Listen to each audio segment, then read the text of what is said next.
இந்த மாதிரி ஒரு ஜூன் மாசத்துல செப்டம்பர் வரைக்கும் நம்மளுக்கு மல்லிகைப்பூ ரொம்ப அழகா பூக்கும்.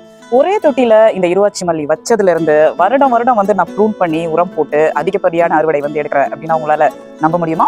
இப்ப பாருங்க, இதுல எவ்வளவு பூக்கள் வந்து வெண்மையா அழகா பூத்திருக்கு. கனகாம்பரம் ஆரஞ்சு கலர்ல பூக்கும். இந்த வெயில் காலம் முழுக்க ஏப்ரல் மாதம் மே மாதம் சொல்லலாங்க, அதிகப்படியான அறுவடை பூஜைக்கு ரொம்பவே இது எனக்கு உதவிகரமாக இருந்தது. மாடி தோட்டம் பொறுத்த வரைக்கும் எப்போதுமே அடுத்த சீசனுக்கு ஏற்ற பூக்களை வந்து நாம் முன்கூட்டியே வளர்க்க ஆரம்பிச்சிடணும். அப்போ தான் நம்மளுக்கு அழகான ஒரு பூக்கள் அறுவடை வந்து கிடைக்கும்.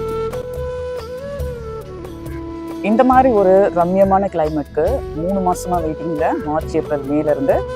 இது என் தோட்டத்துல வெண்மையா பூத்திருக்க சங்குப்பூ மற்றும் கொஞ்சம் மல்லிகைப்பூ ரகங்கள். இயற்கையோட சேர்ந்து வாழ்ற வாழ்க்கை தாங்க ரொம்ப பிடிக்கும். உங்களுக்கு எப்படின்னு அவசியம் கமெண்ட்ல சொல்லுங்க.